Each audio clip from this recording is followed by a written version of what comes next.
Dr. Henry Loomis, this is Zora Bennett, our mission specialist. Sorry, what mission? Jurassic World Rebirth hits theaters this weekend. Has the Jurassic Park franchise finally evolved, or has it just gone extinct? Well, let's get into it.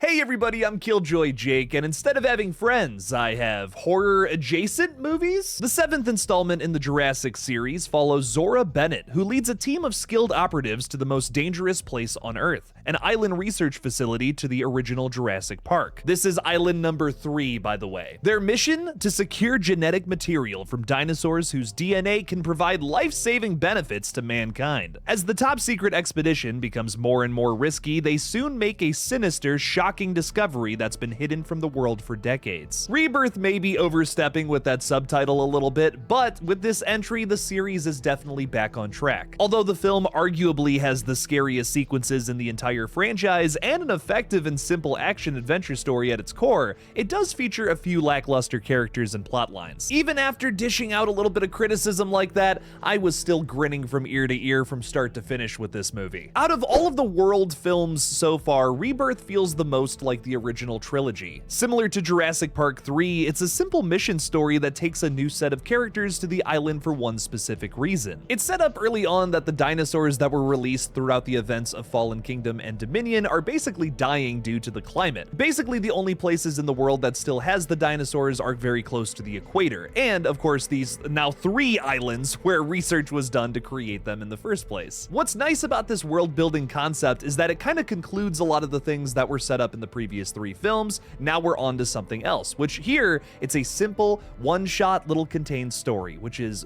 very refreshing after how big for its britches it got in Dominion. It's clear to me that this franchise works best when it's dealing with a smaller story. The characters, however, are a bit of a mixed bag for me. Zora Bennett, played by ScarJo, is an oddly lackluster character, which is surprisingly disappointing. I think Johansson is giving everything she can to this role, but unfortunately, there's just not a whole lot on the page there. She doesn't go through a very well-written arc with setups that don't necessarily go anywhere. Not to get too specific here, but the things set up with her character ultimately end up setting up something else for a side character who ends up becoming way more interesting than essentially the focal point of your story. Speaking of Duncan, however, Mahershala Ali and Jonathan Bailey are easily the stars of the show in this one. Where Duncan effectively serves as the muscle and heart of this story, Dr. Loomis here is the brains and whimsy. No, not that Dr. Loomis. What is it you fellas usually do? Fire a warning shot, right?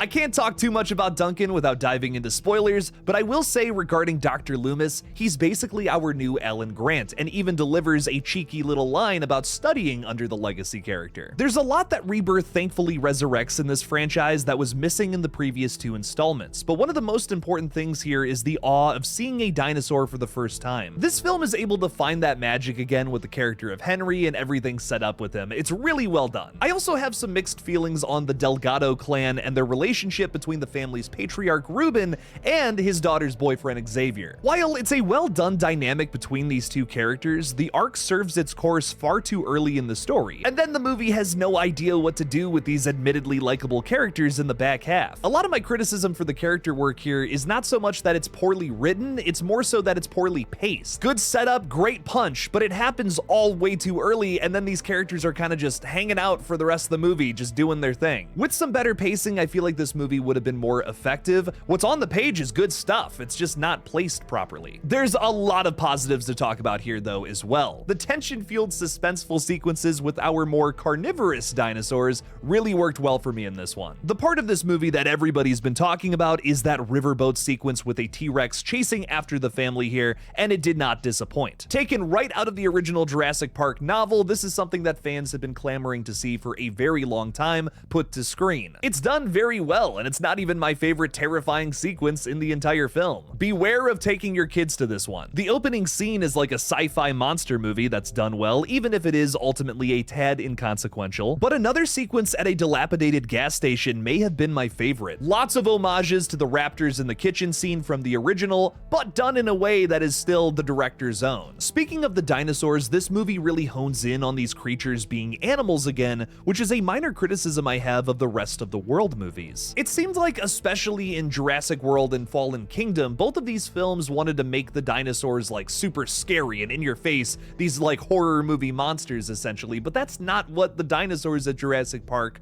are. I think the beauty and kind of even the message of the original Jurassic Park is to say that these are just creatures that roamed the earth millions of years ago, and now we've just thrown them back into the food chain. They're animals behaving how nature intended them to, and that's why they shouldn't exist anymore. Sometimes with the way some of these sequels frame the dinosaurs, it makes them out to be these big old monsters that have to be stopped, but I feel like that's kind of missing the point, especially with the Indominus Rex in Jurassic World, and maybe even more so with the Indoraptor in Fallen Kingdom. The Indoraptor even does an homage to Nosferatu in that movie. Like, dude, it's supposed to be a horror villain, kind of missing the point in my opinion. Admittedly, the Rancor-looking D-Rex in this film is definitely that for Rebirth, but I feel like it's handled in a much better way. I know that some people are going to walk out of Rebirth saying that they wish they got to see more of the big bad dinosaur, but I found it to be really refreshing that the majority of the dinosaurs here just act like animals, and not like Michael Myers.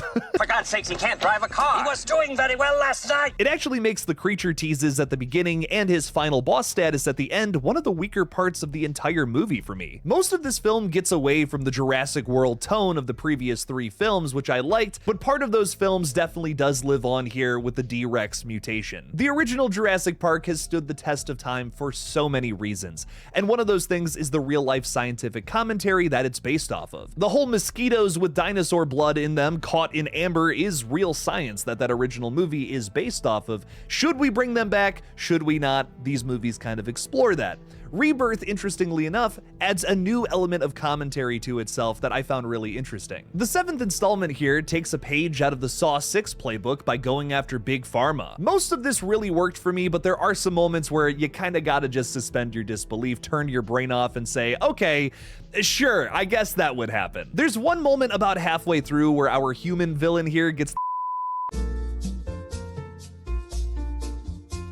I can't complain too much though, because this movie is leagues better in literally every regard compared to Dominion. After Jurassic World Dominion, which felt like a movie that was either written by AI or a dude who watched the original film one time high off his ass on the best purple Zaza this side of the Mississippi, this franchise desperately needed a new direction. I'm glad that it's found that here with the pocket story feel of Jurassic World Rebirth. I would consider this the best of the Jurassic World films personally. Nothing is going to top the classic status or nostalgia of the original trilogy for me personally, but I definitely see myself coming back to this movie many more times in the future. It's a great popcorn flick if nothing else, for the great action, terrifying suspense, and admittedly lots of laughs. So don't miss it in theaters. This is a must-see for fans of the franchise. Hey everybody, before we wrap up today's review, please make sure to subscribe to this page for more horror movie reviews in the future. Also, check out my gaming channel GullGotha for coverage on a bunch of horror video games. Thank you all for your support. Are you excited for Jurassic World Rebirth? Let me know down in the comments below. Thank you all again for watching, please subscribe, and as always, don't forget to kill it out there, y'all.